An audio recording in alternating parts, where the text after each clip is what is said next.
Hello there and welcome to Beads Jar. I'm Natalia, and today the focal point for these rustic wire wrapped earrings is beautiful agate, this semi-precious stone that is the birthstone of the month of September. And I'm going to be showing you how to make the very best of this stone, the shape of it, but also showcase its true natural beauty. So let's get started and I'll show you what materials you're going to need to make these earrings.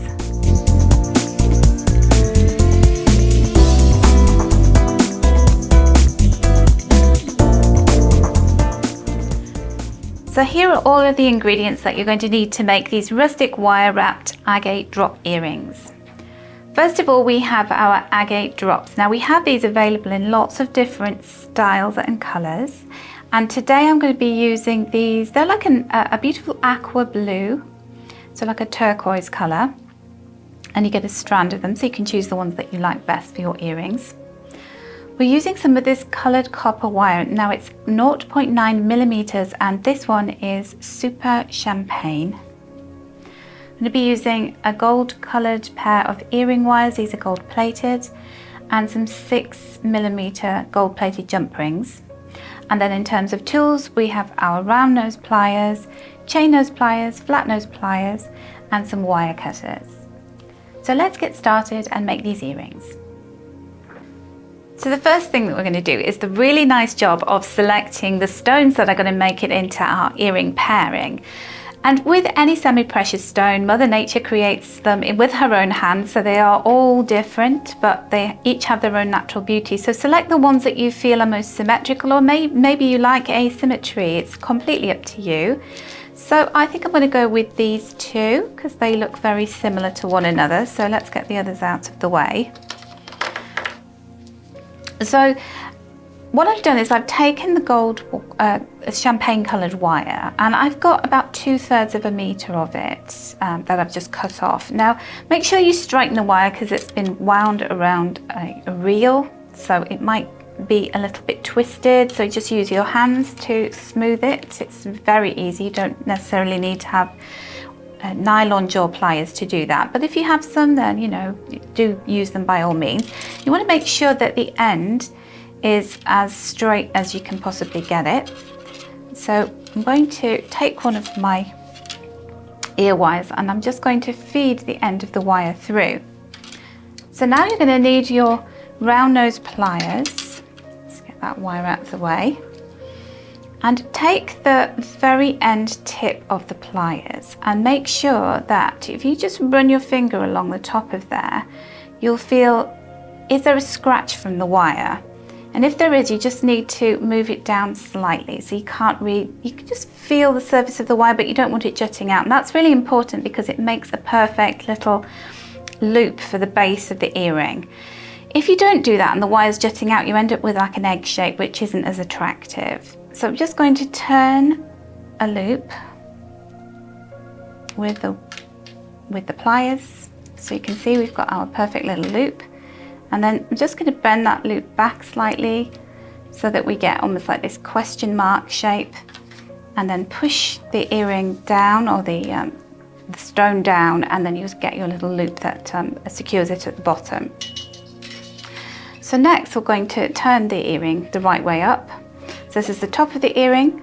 I'm going to take our round nose pliers again and create the loop size that you'd like. Now I usually go in about 2 or 3 centimeters along my round nose pliers. So make sure that you've made a little mark on your pliers, or that you've registered where you've done this, so that you can get each of your earrings absolutely symmetrical, the same size loops. So then we're going to bend that wire to a right angle. Take the wire back over the top of the pliers, and then just adjusting your pliers, so turning them that way around. We're going to start sending the wire, wrapping it around the base of that loop, and do this gently. Now one of the things that you need to do is just to hold onto the loop with your pliers securely, and the hand that is wrapping the wire, you need to do it firmly, but you need to let it be a little bit slack. And the reason for that is, if you grip it really hard and pull it, what happens is the wire just goes up. So it creates like a long neck on itself. So you're trying to just gently wrap the wire around the elongated part of the stone. So just gently wrapping.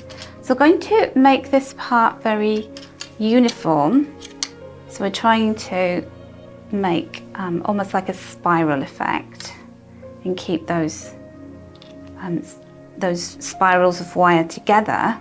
Go down as far along the stone as you wish. You've got a really long distance to do that within. And then when you feel like you're ready, these are free-form rustic earrings. So at this point, you may want to take your chain nose pliers just to grip the loop.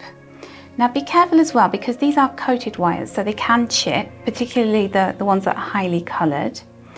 And so you may want to put a little bit of masking tape, or even, you know, a sticking plaster that you would normally use for injuries.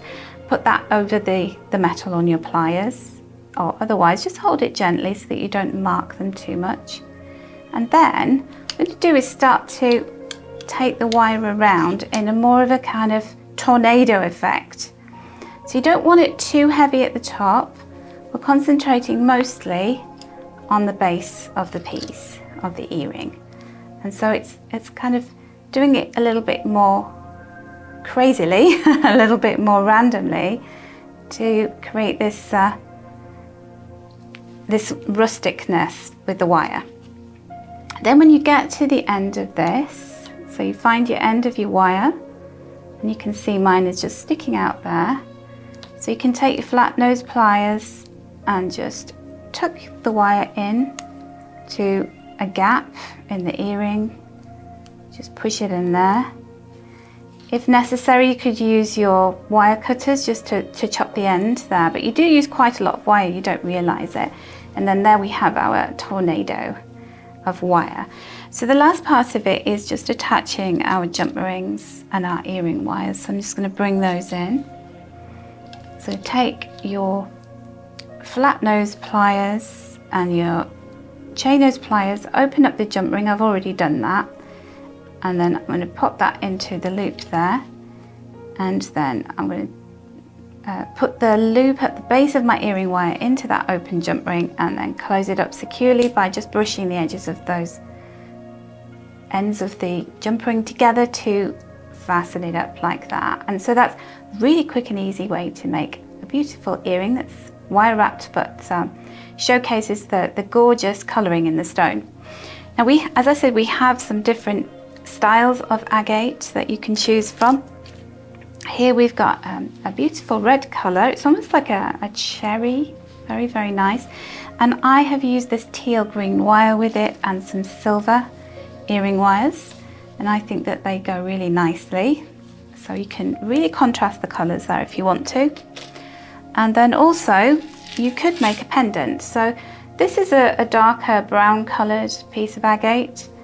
What I've done here is I've chopped the wire off at the bottom, and then I just used a little jewellery hammer to create a flat part that's almost like a head pin at the base of the stone. So you could do that and tap very gently so that you don't break the stone.